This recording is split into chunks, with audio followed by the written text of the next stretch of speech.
Hey everybody, welcome to our review discussion for Star Wars Visions Volume 2. Check out our Volume 1 review, non-spoilers if you haven't already, but we are going in-depth into each episode. So excited to talk about it, but Akram, what was the most notable episode for you? Well, yeah, that's a good question. The most notable episode for me, it's kind of hard to choose. I'd probably go with the Bandits of Golak. My reason is because I've never seen something so themed, so beautifully displayed with culture in Star Wars before like this was. This was so interesting. It reminded me of my first exposure to Wakanda and the first Black Panther movie. This was so cool the way how they adapted it, and it's really interesting that a good portion of it takes place on a train, which, you know, India has so many, and so it's so beautifully done. So that's mine. Let me get yours. Yeah, for me, maybe I'm a little biased because I enjoy anime, but I think Journey into the Dark Head. But it's funny because it's from Studio Mir, which is based in Korea. But I think I like that style. It kind of made me think of the Netflix adaptation of Voltron a bit. Oh, yeah. I think it was just beautifully designed. Yeah. True. Yeah, man. I really want just an anime series. If that studio could take over and just do like a cool animated series, man. Oh my goodness, because that was so epic. That Sith Lord, his design was so cool. It reminded me, actually, believe it or not, like a lot of like kind of like Dune-ish. It was like really weird. It was very it was somehow artisanal, creepy in a way. Yeah, it was creepy. I think it was really unique too. Because Sith Lords usually in canon they're just with robes and stuff. So this was really cool. I think a second for me is probably Au's song. I really liked that. I thought it was really sweet. I love the stop motion aspect of it. It reminded me a lot of Kena Bridge of Spirits. I'm not really into animated stuff, but that was cool. And the sound design was so detailed as well.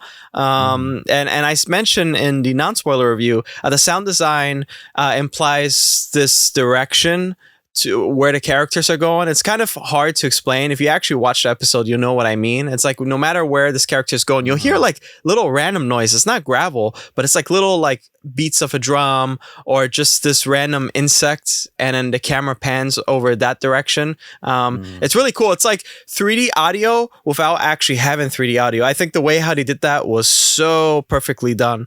So but yeah, for sure. What else? So in general, let me get your thoughts on this season compared to season 1. I still think there was kind of a prompt for it. Like in Volume 1, I think the prompt was like, what is a Jedi? I think there was that one episode in Volume 1, it was like a droid. Even a droid could be a Jedi or something. Here, I feel like the prompt or like the narrative thread was kind of like kinship, like we talked about, like family. But also I think they also kind of explored like what the kyber crystals really are. Right. Like besides it being just like a power source for a lightsaber, it could be like a lot of things. It could like be like something that, you know, controls time and space or something, or just something that, or maybe it's like more reflectual, like it's actually like the embodiment of the person. There you go. Yeah. Like the color changes based on the person. So I think even in Volume 1 they had an episode like that where actually when the person like held a lightsaber, it changed color too. So I love like the themes that they play with, because even like the one with the Bandits of Gorlak, it's like they actually like took their own culture into it. I love that. So because like Star Wars, I feel like I think that's why Volume 1 worked so well, because like a lot of the influence come from Japan or like these Eastern Asian influences. But I like that these different studios kind of took their own, you know, personal identity and kind of incorporated it into the episode. And despite it being a departure from Star Wars, it still has elements of Star Wars in it. And I think that's a lot of what we're seeing now with these new kind of franchise. I think Andor especially did this too. Like when we saw like the like that festival thing, it was like that cultural thing that's happening. So it's like we take bits of pieces of our own world into the Star Wars, right? Yeah, no, that's a great point for sure, especially in this season. Just seeing because I know that these studios, like you said, Korea, you mentioned Spain, Ireland, and we definitely see a lot of those cultures being represented in some way, shape, or form in these small bites. And I think they're represented masterfully, but without also getting in the way. Really, what was most important was the character's journey. Each episode was very, it was like a display of humanity. And you mentioned something about the kyber crystals. That I think almost every episode, for the most part, had something to do with a kyber crystal or something, or some mention about that. That was really interesting to see. I think in a way, this season was very cohesive in its storytelling and its just overall thread. What it's trying to say. One gripe I do have is I hate like when younger characters get in the way or do something stupid and they jeopardize everybody. And that has happened in majority of these episodes. And I'm like, it's kind of hard to sympathize with these characters, but I know what they're trying to do. They're trying to say basically that, okay, these young people have a hidden talent and they have to just jump for whatever and hopefully they land on both feet. And for the most part, they do. Of course, this is not a kid's show. I would say if this was like Young Jedis or something, it's kind of unrealistic in some sense. Yeah, depending on how the story is going. But for this was, I think for the most part, it was pretty okay. The characters themselves, I didn't really care for too much. And it didn't feel like you really had to care for the characters too much. It's kind of odd to say, but it was more about the world itself. Like the world was actually a character, and it spun a web of this narrative that I think was really poignant. And I think I got the point. Again, I just feel like it's inconsistent. Awu is like low-key kind of dumb. I'm like, why you jeopardize your father, whatever. Right. But the ending, the resolution was beautiful, and she ended up saving that place that she was at, you know? Right. Well, maybe it's a commentary also on like how impressionable young people are and how kind of naive we are when we're younger, right? Yeah. Like we do a lot of stupid mistakes, right? A lot of cartoons back then actually like had a lot of flawed, like I'm thinking of like Ben 10. I've been rewatching recently. Like Ben is actually like a really flawed kid, but at the end of the day he still makes like important choices, right? So like when I watch these episodes, I see there's a lot of like young main characters that are like on the borderline of like making right and wrong choices and kind of learning from their mistakes a bit. So maybe it's like a commentary in that. Well, for sure. Yeah, that's a great point. It is. And sometimes you do go down the wrong path. So like Screecher's Reach, that was a big plot twist that was bittersweet. Yeah, that was like, whoa. She was in a way kind of being groomed by a Sith, and then she joins the Sith Lord. And in the stars, I'm not gonna lie, that little sister was really annoying. I was like, oh, you got her in trouble. But the resolution was nice because sometimes you need a person who just jumps into the fire in order for you to get a jolt of energy and like actually save the day. So that's really consistent throughout all these episodes. So I could see the point, and I think that is pretty sweet to think about. There's some episodes where it's like I Am Your Mother. That wasn't very like it didn't have a lot of stakes, but I think also it's more kid friendly. Kid friendly, and it was also about like just not like kind of respecting your elder in a way, like and also it's really beautiful how the mother wanted to participate so bad with her daughter. Right. And I thought that was really sweet. And I love how it was resolved, where it's like, you know, you're still a little bit embarrassing. And she says, of course, but I am your mother. And I think that's so like relevant. Another episode that I really enjoyed was The Spy Dancer. That twist at the end too. Oh my God. Yeah, that was so good. It was really good. Where that Imperial officer was actually the dancer's son. Yeah, it's really interesting how this season is all about like kids, you know, and like their paths and just trying to jump into the fire. And again, sometimes it is kind of annoying though, but for the most part, it's all right. One thing that I don't want to sound mean, but I feel like one episode I didn't really enjoy that much was The Pit. I think you guys probably will have a different opinion. I didn't enjoy it too much because her brother, I think, like climbs up and he goes through all this trouble and wants to get help, but then all of a sudden, like stormtroopers caught him and threw him down the hole and he died. And then, the funny part was the way how to get everybody to save them was to yell. I forgot what they yelled, but it was like this guy died for no reason, and so this is how it's resolved. So I thought that, you know, and who knows, maybe this series is actually just a showcase really about the animation, and that's fine too, because it's really impressive at the end of the day. But yeah, what else thoughts do you have? Yeah, the pit kind of made me think of Dark Knight Rises a little bit. Yeah. Yeah, that's except he falls back down. That's like a Ra's al Ghul's men like threw him back down. He was like, you must climb the rope.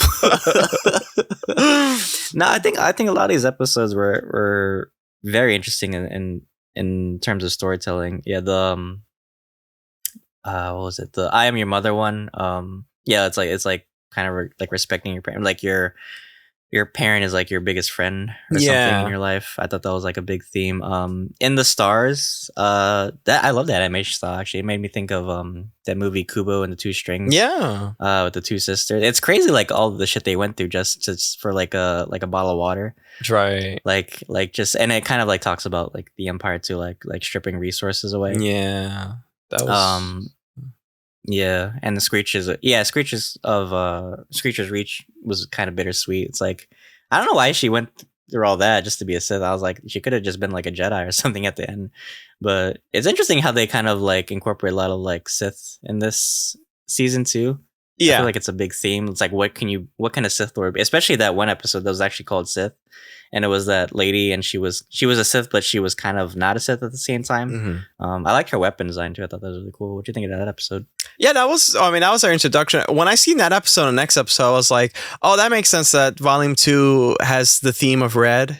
As opposed to the first season, I thought that this whole season was going to be like Sith based, like everything's about Sith. I did too. There's a good amount of Sith, but it wasn't really like super duper Sith based. But the first episode, again, it was like Spider-Man Into the Spider-Verse. I liked the voice acting a lot. I thought it was really interesting what they did with the color palettes and you know, kind of laying in the middle of your mindset and also just your power.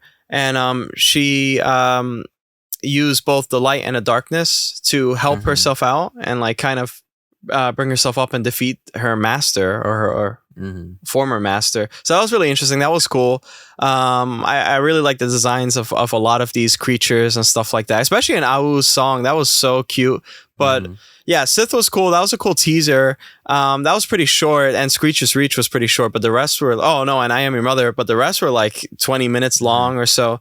What are your thoughts on just I'd say with the Sith that we've got in the show, what are your thoughts? Because I remember the first season was like really cool with the designs for the Sith. What are your thoughts on this season's Sith? They doubled down on this season. I think the Sith design, like that first Sith Lord from the first episode, like had such like a Darth Bane or a Darth Malgus type of vibe. The one from the anime episode too, I thought that was like a really cool design. And it's like they kind of pushed it, and it was like their own interpretation of evil in a way. Like every culture has like a mythology of, like, there was that one episode in Volume 1, it was like the East Asian one, and it was like that old guy, and he was like a Sith or something, so he was kind of like a demon dude. So I like when they actually like find ways to personify evil through the Sith, right? But evil can also be like kind of gray too. That's why I kind of like the first episode. It was really interesting what they did. I wish they would play more though with like different, factions, not just like the Sith and Jedi, like what's a bounty hunter or something, right?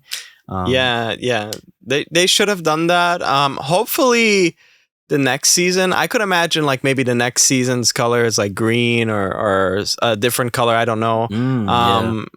And maybe they could play, or if it's green, it's going to be like all about the Force. So I don't know. But if it's like, maybe, I don't know, maybe they go with white or something like that. I don't know, something, whatever to do. I was going to ask you, did you think of like the world kind of design? I love how they kind of like throw in kind of like Star Wars tropes. Like we still see like spaceships and speeder bikes. I love that one motorcycle that the girl had. Oh yeah, from, that was the cool. first episode. It kind of made me think of General Grievous's wheel bike.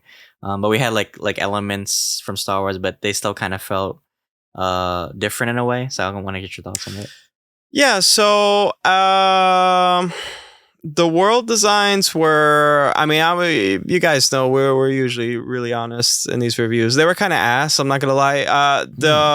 There were a few that were kind of samey. So like In the Stars, Screecher's Reach felt more like sets rather than just the actual world. It's something very familiar that we've seen. Even the Spy Dancer was set in this one building. I Am Your Mother seems like that city from Saints Row, the new game.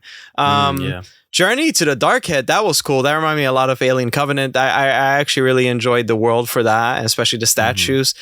Again, Bandits of Golak, I think, it really gave me. I'm forgetting my English now. Sorry, guys. Bandits of Golak, I'll tell you, it actually felt like the most close to Clone Wars. I think that style. Oh, well, that style for sure. Yeah, that style, absolutely. And I hope that's actually canon too, because that'll be wonderful. I don't know what planet they were on, but that will be absolutely wonderful if it was canon. And there wasn't much to go off of. I think it was just the costuming, really. It wasn't even the world, because it was all like just barren sand and stuff like that.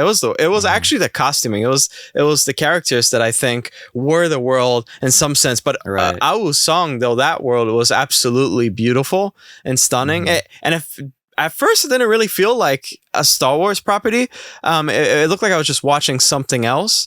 Like a video game almost. Yeah, that's why I keep saying like Kina's Bridge of Spirits. Yeah, which is really cool. But for the most part, like the pit, it's just a pit, and he had a city, but the city kind of felt like I don't know, it just felt like a city center or like a shopping mall in the middle. It wasn't really all that. But yeah, and I think the voice acting, I want to talk a little about the voice acting. The voice acting was pretty good, but I don't feel like the dialogue really pushed the story anywhere. It's kind of like a thing where you could put it on mute and you still get the gist and the power of like what's going on. And I think that shows how good the animation is and the imagery. But for the most part, it's like whatever, really. I didn't mind it. Yeah, it was kind of like you could have watched this with like subtitles, right? And it still would have had the same effect. I think Volume 1 actually did, dialogue better in this one. But still, the voice acting is still good. But I'm saying like it's still good. Yeah, it's still, I'd say, great. I'm just saying like it doesn't really do anything for the story itself. It's kind of weird to say, but yeah, that's just how it is. Okay, so if you had to rate this season, what would you rate it? I think we said in our last review, I think I'd still give it 9 out of 10. Yeah. No, I thoroughly enjoyed it. I think it was a good successor to Volume 1. Because it showed off more styles of animation and different, studios. Not just this one, generic style. I was gonna ask you, if they decided to make, if they wanted to continue this series, like, what would you want to see? I think I kind of know what I would want to see. Like, maybe they actually do like, they take characters from Star Wars and just make stories around them or something. Like I still love to see like something with like General Grievous or like Asajj Ventress or like any like these side characters, and then they kind of like take that into like an animated format. But is there anything that you would want to see, or anything that you think like these first 2 volumes lacked?